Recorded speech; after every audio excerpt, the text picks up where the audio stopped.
For the most of us human beings, we torture, kill and eat other animals for foods, and we don't feel bad about it. Because certain animals like fish are just food. Or, at least, most of us think that way. We don't think of them as a sentient or intellectual being. But, what if we were wrong? What if fish actually can think and feel things, just like you? Swimming to Sea, a Korean animation, explores this concept from the eyes of sentient and intellectual fish. The story begins at a Korean fisherman's village. Fishermen catch fish and deliver them to seafood restaurants. Among many other fishes, a young mackerel gets caught in the net and is brought to the seafood restaurant into an aquarium. One flounder was eaten alive in the restaurant. The fish is cut into pieces, but still pretty much alive. A boy looks at the clownfish in an aquarium and asks his mom what would happen to the clownfish if more fish are added. His mom feeds him dinner without answering his questions.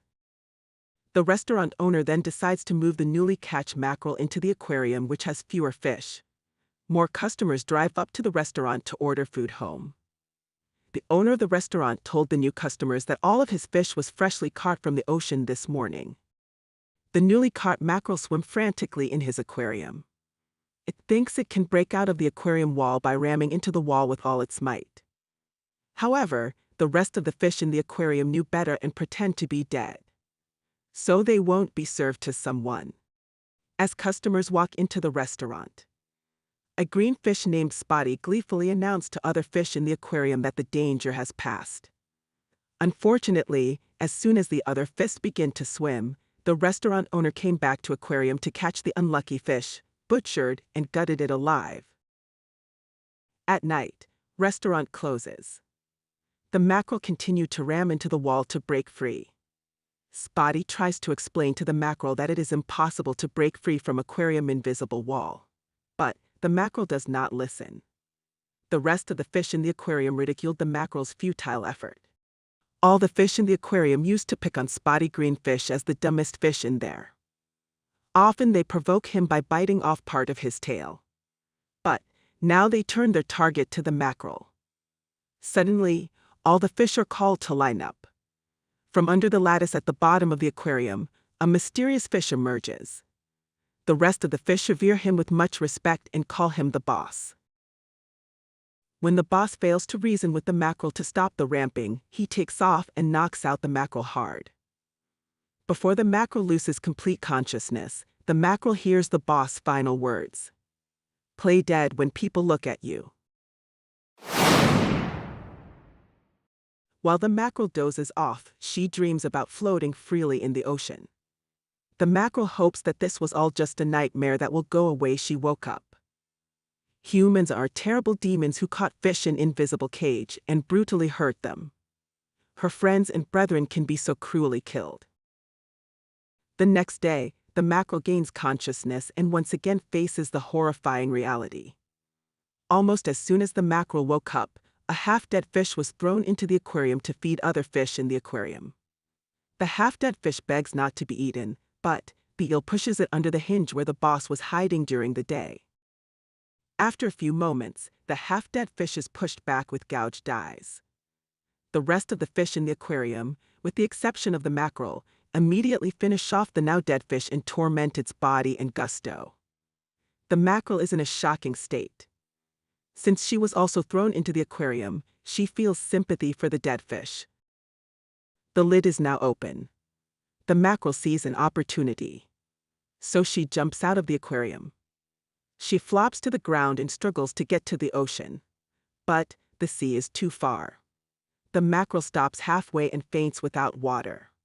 At that moment, the restaurant worker sees the mackerel. He picks it up and launches it back into the aquarium. There is a sacred ritual at night in this aquarium. Every night, the boss flounder will give a riddle about life in the ocean. The one who solves the riddle will earn the right to bite off a piece of the loser's tail. But this game is fixed. The loser is always going to be Spotty green fish. The boss told the other fish that he came from the ocean. But the truth is that he was raised on the farm, just like the rest of the fish in the aquarium. Tonight, the boss asks how many limbs a starfish has. The mackerel has seen starfish many times. So she confidently says 5. Other fish say 50 limbs, and Spotty says 51. The boss then says the correct answer is 50. To the mackerel's surprise, she asks if anyone has actually seen the starfish in real life. Every fish confirms that they have seen it. The boss then says that the mackerel lost. So, all the fish pounce on her and try to bite off a piece of her tail. But, fortunately, the mackerel managed to escape. The next day, the eel tries to attack the mackerel again. But, Spotty intervenes. A friendship between Spotty and the mackerel develops. Spotty asks the mackerel why she jumped out of the aquarium yesterday. She explains that she wishes to return to the sea where she belongs. The mackerel teaches Spotty how to separate the sound of the ocean from other sounds. The boss overhears the conversation. He then reminisced about his past when he used to live in this aquarium with his lover. She was from the ocean and also taught the boss how to listen to the sounds of the ocean. It was not easy for him because he had never experienced anything outside of the aquarium. It was his girlfriend who taught him to pretend to be dead to save himself. Unfortunately, one day she was caught nonetheless. This remains the most painful experience of the old flounder. The mackerel tells Spotty that she can speak the languages of many sea creatures, including king crabs. She also shares her life experience of living in the ocean, which makes Spotty get excited about life outside the aquarium. Fish in the aquarium never think about life outside the aquarium because the boss always tells them that they would never make it in the wild. They would be eaten alive by other predators in the sea. At night, the boss swims out and angrily attacks the mackerel for disobeying and sowing seeds of doubt to the other fish in the aquarium. The fight escalates. Out of anger, the boss slips up and shoots out loud that he is actually a fish farm, not a wild fish from the ocean. After the heated battle, the boss bleeds and hides in his lair. Because the fish are accustomed to the tradition of the nightly riddle, they ask the mackerel to give them one. The mackerel then asks, how do they all get out of the aquarium? Spotty then answers that every being has a soul. If they become souls, then they can break free from the aquarium. The other fish, named Brim, then says they should try to break the invisible wall. Another fish then suggested that they wait for heavy rain. Then, they can swim in the ocean. A sea base then suggests that they should ask king crabs to break the glass with their claws. Fortunately, king crabs live right under the aquarium. Nobody, but Spotty, believes that these ideas can work. The mackerel debunked the greatness of the boss and asked the fish to think with their own heads. But, the fish are not ready to change and angrily attack the mackerel. Brim tries to beat the mackerel to death. But, the boss came out to stop the fight and asked everyone to calm down. The old flounder reminds all the fish that they are pretty much dead and can never be freed. The next morning, the restaurant worker moved the fish into bowls and washed their tanks. The mackerel asks why the old flounder boss was not moved into the basin like everyone else. Spotty explains that the restaurant workers have forgotten the existence of the boss because he hides in his hideout all the time. Suddenly, the mackerel realizes that now is the perfect time to escape. They are no longer trapped within the invisible wall. So, she jumps out of the basin to make her way toward the sea. Spotty follows soon. A car pulls up to the restaurant. The restaurant worker explains that the restaurant is currently closed. The hungry lady stomps on the tails of Spotty with her heels. The restaurant owner now realizes that 2 of his fish are trying to get away. The mackerel is very close to the edge of the pier, but Spotty is stuck under the heel of the visitors. The mackerel decides not to leave her friend. Both of them were caught and returned to the aquarium. In the evening, the restaurant worker releases a half-dead fish into the aquarium. Spotty asks mackerel to eat with him. However, the boss-proud mackerel refuses to eat after him. The half-dead fish was dragged into the lair of the boss. The half-dead fish says that it will die soon because its gills are damaged. Yet, it mocks the boss by calling him the same dead man because the boss has to hide in the lair all his life, like a living prisoner. The boss kills the half-dead fish but does not eat him. The mackerel felt disgusted with the boss. Then, she put the money where her mouth is. She jumps into the aquarium with the crabs. Then the mackerel tries to negotiate with the crabs to break the walls of the aquarium. But no crabs are listening and they only hurt the mackerel. At this time, a curious boy fishes the mackerel out of the crab tank and takes her to the clownfish tank. Once the mackerel gains consciousness, it eats all the clownfish with a huge appetite. The rest of the fish in the aquarium think that the mackerel is dead. But Spotty wants to see her. So, he plans to talk to the crabs himself. But the boss slaps Spotty with his tail and orders every fish to forget everything the mackerel told them. But Spotty got emotional. So he jumps out of the aquarium and goes to the crabs. Meanwhile, the mackerel continues to wallow in the small aquarium. It tries to eat the last clownfish. Because of this, a sword breaks off from the statue of the knight, which stands in the aquarium as an ornament, and stabs into the body of the mackerel.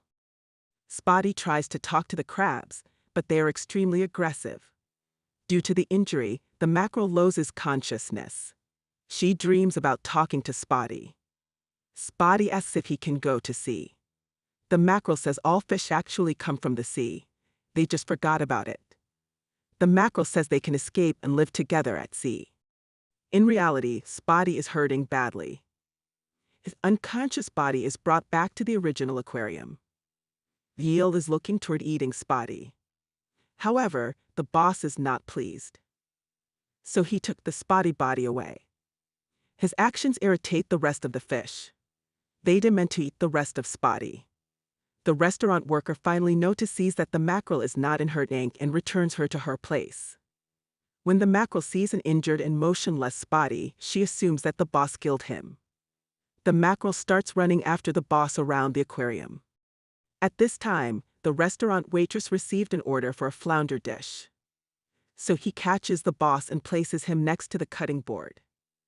The boss sees how other fish are killed and cooked, how fish is minced and diced, and how people eat their brethren.